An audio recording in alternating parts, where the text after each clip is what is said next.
And welcome to round 4, everyone. We have Jean Kralj on the left playing green-purple Luffy, an experienced Slovenian player, a regional winner, I believe in the red-purple Ode, so it's very natural he picked green-purple Luffy as his deck of choice these days. And on the other side we have, I'm not sure if it's Michael or Mihail Minadahis from Greece, on blue-purple Luffy. So this is also a very common matchup, which I believe Mihail as well has played a lot in this meta because his testing partner, Statis, won the Athens regional last week, so maybe we'll see him on the feature match later as well. How do you think blue-purple Luffy fares against GP after the ban list, Kai? Oof.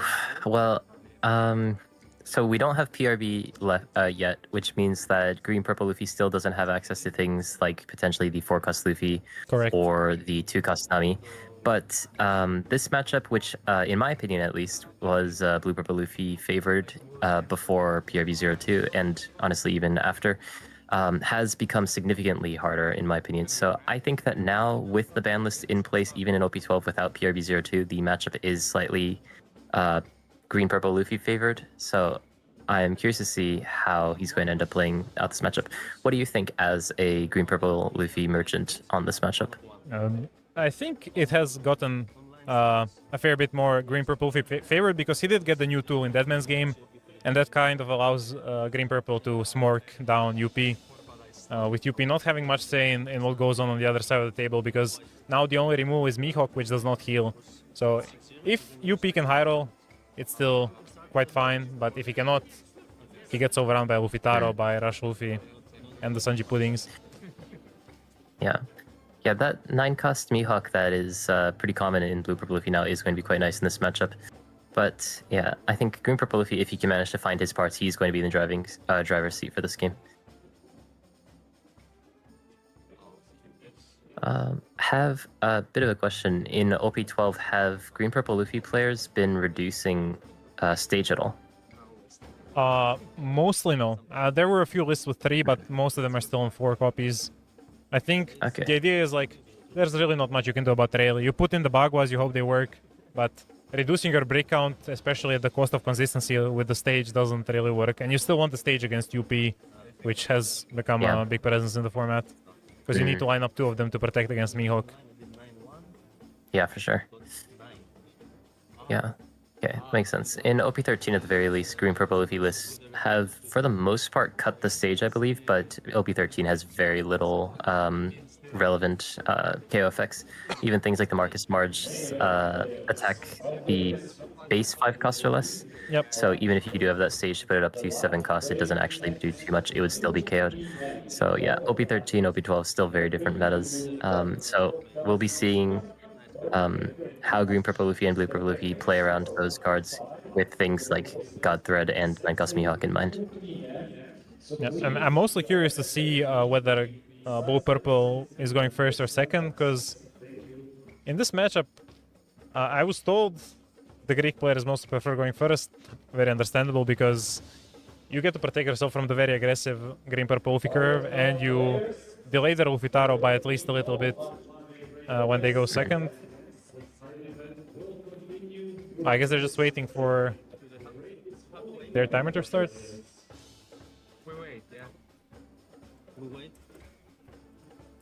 Yeah. The thing is, green-purple Luffy going first or second into blue-purple Luffy, both are somewhat scary if he can manage to find his curve.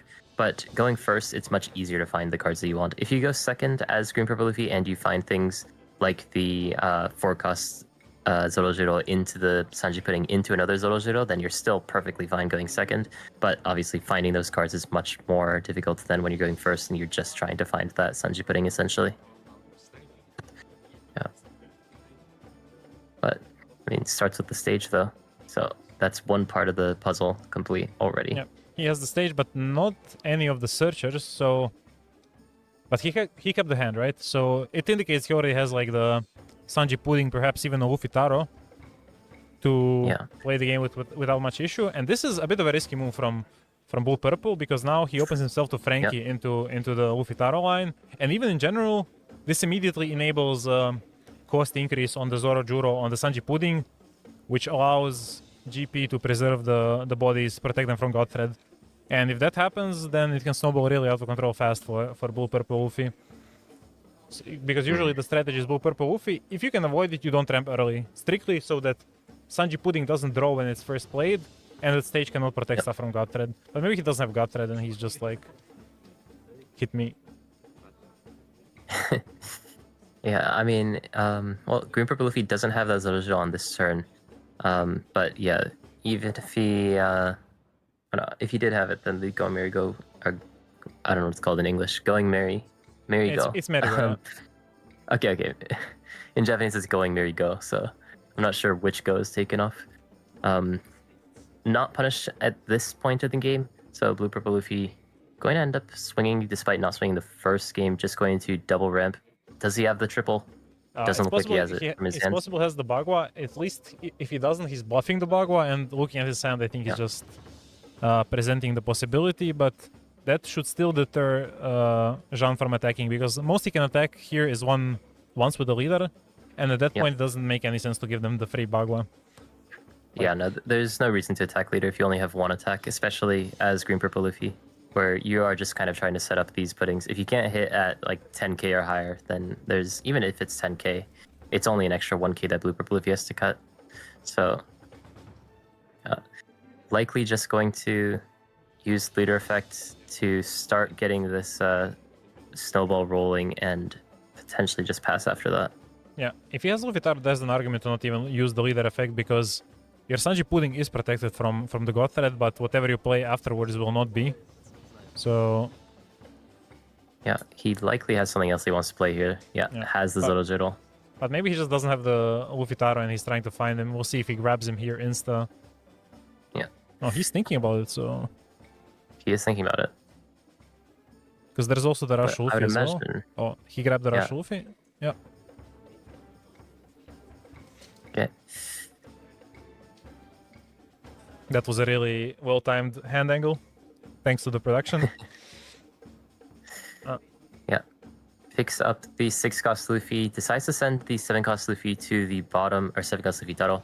The 7-cost Luffy Taro generally in Green Purple Luffy isn't run at too many copies, so is probably accepting the fact that he may not even see one for the rest of the game, but prioritizing that potential double attack with Rush. Yeah, I think most builds are on 2 or 3 copies, so it's not that difficult to find them still, because without the PRB stuff, there's plenty of room in the deck left. Oh, okay. For the Luffy Taros. I believe the winner last week played 3 Luffy Taros and 2 Rush Luffys, actually, which is a bit of a surprising ratio, but it's really good against UP. So, and I just realized, yeah, GP kind of had to use the leader ability because of the Bonkley swinging 7k, threatening Pudding. So no harm done by using it now, especially if he has a Luffy Taro for another Sanji Pudding next turn, because that would be the complete blowout scenario. Yeah. So the Giants cannot be used while he's on 9 Dawn unless he has a Bagua to give him that extra Dawn. We already saw that in the previous match where Dennis used Bagua and then Giant to still keep 8 Dawn despite starting the opponent's turn with 9 Dawn. Skepas is asking, why do we not play Zoro Juro on 4? I'm so confused. I'm also not entirely certain, because you can still go 6. Like when you use leader ability, you naturally gain the 6k swing, but we don't see the full like extent of Jean's hand at most times, because Green Purple has just too many cards in hand at all times. So I think you just want to get. If he did have that Zoro Jiro, I would have probably played it there as well. I mean, I agree. Yeah. But once again, too many cards to see everything, and maybe he just has the smart plan in mind with the Rush Luffy DMG, and now he starts the 2k check. Yeah, one thing that's quite nice about what Mikhail just did was that although he is guaranteed to go to 10 on the next turn, he still played the Bonkley to not only establish another body, which is probably going to be hitting at 7k, but also because he's now at 10 Dong total, he can use the Gum Gum Giant in his hand. Oh, that's the nice event pack Zorojuro. I believe that was a promo of some sort in Asia, but we got it in tournament event packs. And okay, Jean is just going full aggressive with the 6-cost Luffy immediately. This does not look good for him long term because he's going to be draining resources every turn. And he still didn't have any Namis or small bodies to play, so those Bonkleys will demand actual leader or Zorojuro swings into them to deal with. And Yeah. that's going to hurt down the line. Because as long as Blue Purple Luffy can protect himself, those Bonkleys need to be taken care of, and then you're just losing 2 swings to a card that already attacked you and rammed the opponent. And also, Green Purple Luffy using the stage on the 6-cost Luffy is going to be playing around that 9-cost Mihawk, but is leaving himself a bit more susceptible to that Sanjin Pudding being taken out. He might just play out the blocker Sanji here, or leave all those don't open if he has a Bagua of his own. Because never mind, he's on 3 life. So the Bagua would not work for a Green Purple Luffy here. Yeah, I think he has had a Gungam Giant stuck in his hand from the very beginning of the game, so leaving up Samdong here would be completely fine, I think. Don't know if you need 3, though.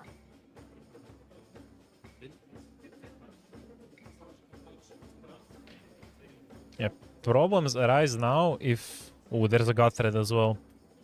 I'm thinking that Blue Purple can just swing it to the Zorojuro mercilessly and then God Thread the Sanji Pudding, especially if he has a Rosinante or something to still maintain.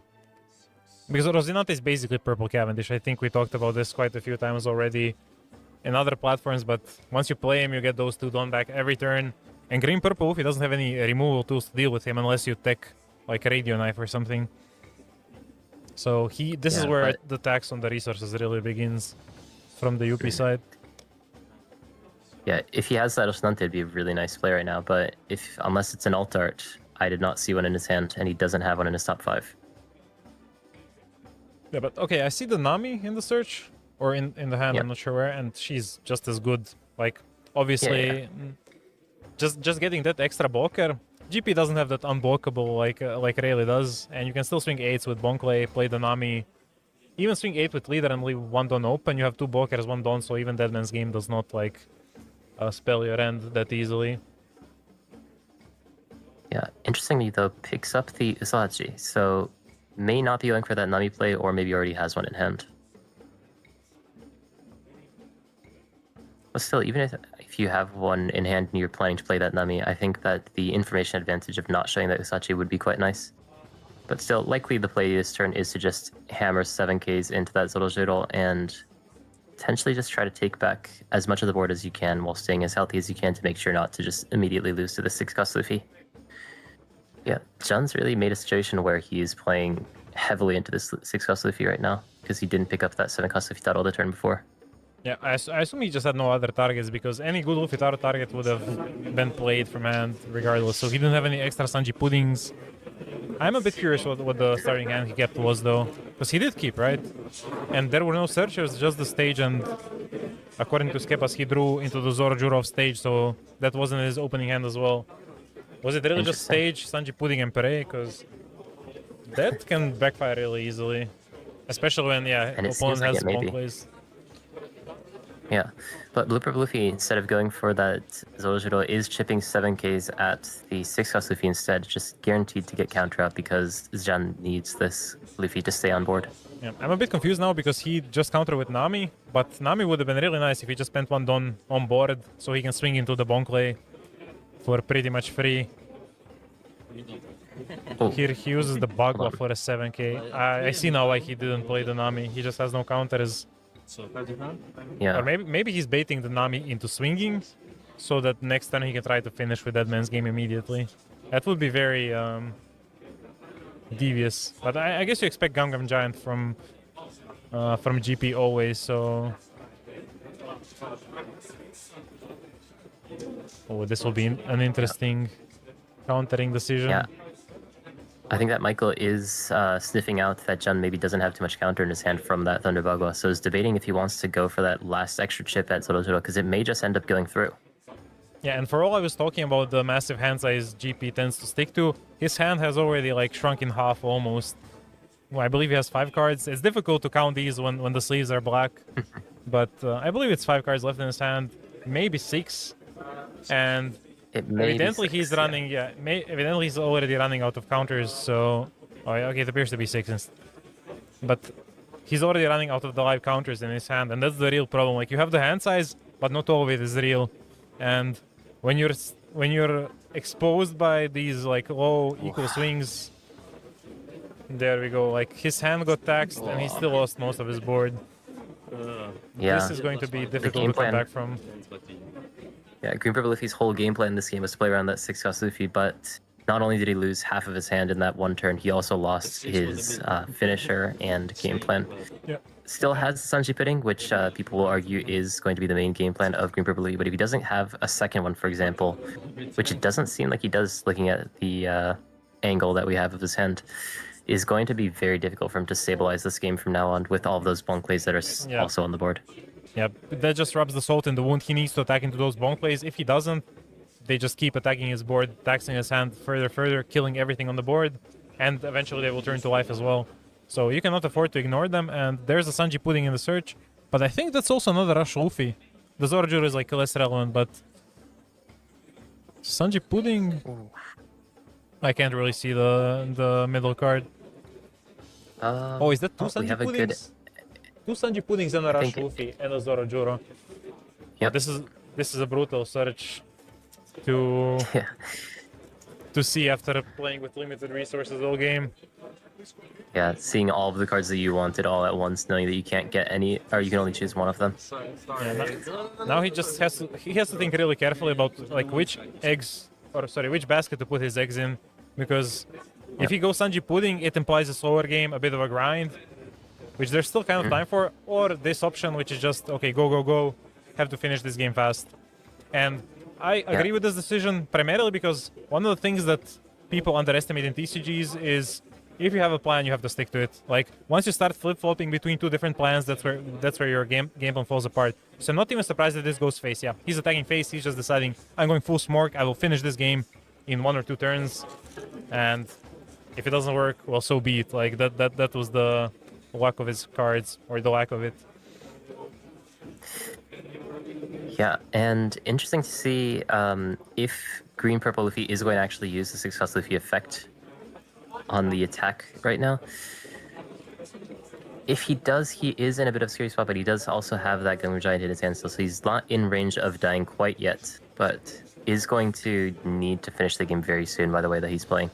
I do think that probably just from that first search where he picked up the 6-cost Luffy over the 7-cost Luffy title, he basically chose his game plan there and then. If he switches now to a slower game plan in the Sanji Pudding, then I don't think that he necessarily has the resources or time to actually stabilize and take back the board, because Blue Purple Luffy's late game is so much stronger. Yeah, because if you pick Sanji Pudding, you have to attack into those bonk plays, and then your opponent gets a full turn freely to set up like Sanji into some other body. Obviously, Mihawk being the worst option because it just buries one of those Sanji Puddings, and now you're back to 1, but instead of your opponent having 2 rested bonk plays, they have like Sanji Mihawk. So just taking Luffy and leaving him active to guarantee the double swing, because now with Red Rock out of the way, most lists run only 1, he knows it cannot be removed, and he's probably expecting the Sanji and Pudding to die to bonk play swings. So if he didn't, he could also tap the Luffy, but the expectations are there. Yeah, and Skeppas commented a very similar line of what he would do, and it aligns with what John did. Actually, I'm not sure if Skeppas suggested attacking with Sanji Pudding as well, but I'm glad. Usually I watch him cast when he casts the weekly Chinoise, or not even weekly, now it's like 2 or 3 times a week, Chinoise Cups, but now he gets to listen to us ramble. Yeah, I've been on the cast with them too, so that was a fun time. And but now we get to ramble here. Yeah. It is pretty fun to commentate events, and you know, you can just judge people and how they play. Pretend you are smarter, and then who knows how you perform at the feature table. Because not everybody is suited to the same meta, not everybody feels good on the day of the tournament, and especially when you sit in that feature match chair, you know, the nerves can go up very easily. Yeah, for sure. I've never actually been on a feature match, unfortunately, but I have been on camera many times, so I am curious to see what would actually happen if I was in that situation. We see Yeah. Michael or Mihail. Yeah, I'll have to ask him after the match, but he adds he has the 5 Kosnami, which again lets him just keep grinding and grinding, because he has those bonk plays still on board. He can keep attacking the Sanji and Pudding, and as long as he plays the Nami, he's pretty safe, because then he has 2 blockers and presumably some number of open Dawn, and at that point, Deadman's Game alone does not cover all of his defensive options. And with 1 life, as long as he has like 1 event or 1 Dawn available, he already covers 2 out of the 3 swings that Jean will be threatening, even with Deadman's Game in the picture. Yeah, and picking up that God Thread as well as the second card from his lead effect was potentially threatening to try to chip away resources with those 7k hits and God Thread after. But Jean deciding to just take the first hit. Michael now a bit confused as to what to do. Decides to just swing into leader. Probably is just in a totally fine spot though, because now he's in a situation where he can just get rid of that God Thread with the Roshinante and even play the 5 Kasnami. I hear some of that searching that Jean didn't have earlier. I think it's a clear 2k ad here, yeah. It was Sanji, Frankie, and Green Zoro. He just wants those resources, especially because Sanji you can play to the board, even if you don't counter with him, because you're always going to be a 2 Dawn less than Blue Purple Luffy. And actually, fun fact, I played against Michael last week, the same matchup, and that was Green Luffy, and I had a similar thing happen to Jean, where I played a Nami and I saw 3 Sanji Puddings in the same search. And I did lose that match, because when that happens, you kind of have to smork, and I only ran 1 Deadman's Game in Green Purple, so I couldn't smork. But I'm just now realizing how many similarities there are between the 2 matches, and it shows how practiced Michael is against in this matchup, pretty much. As I said, he tests and plays with the Green Purple, who won the regional in Athens last week. So. Yeah, he's definitely refined this matchup very well. Knows how to play these very nuanced situations. And is probably just going to end up doing the play that we were mentioning, playing that 5 Kasnami into the Roshinante, just basically going hand neutral, developing 2 bodies onto the board, making that lethal much further for Green Purple Luffy, and also setting up a scenario where he may actually have lethal next turn too, with all of these bodies on the board. Yep.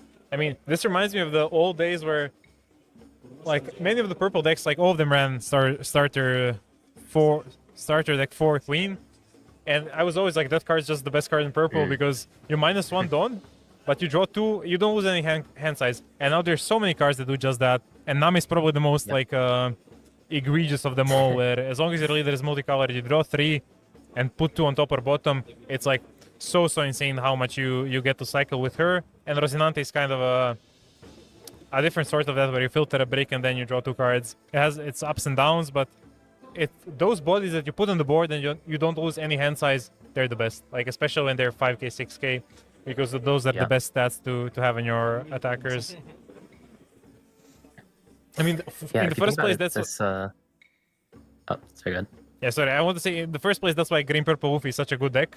You have Sanji Pudding drawing a card, Zoro Juro searching a card, you're not losing any hand size, and you're developing these like attackers big enough to attack into the leader on their own.